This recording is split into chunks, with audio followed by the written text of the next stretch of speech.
CV. Chandrasekaran இயற்றி இசையமைத்து நடன வடிவமைப்பு செய்துள்ளார். இப்பாடலில் வரும் சாகித்யத்தில் ஜானவி நதிக்கரையில் வீற்றிருந்து அருள் பாலிக்கும் காசி விஸ்வநாதர் மற்றும் விசாலாட்சி தாயாரின் மகிமையை காணலாம்.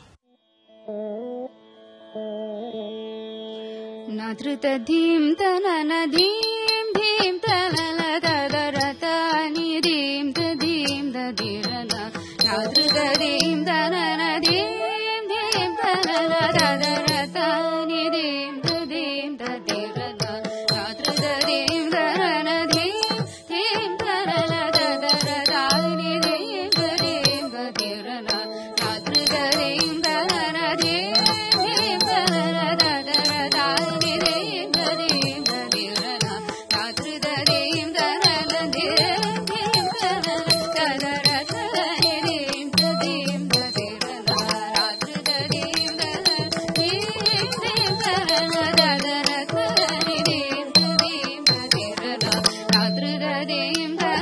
Thank you.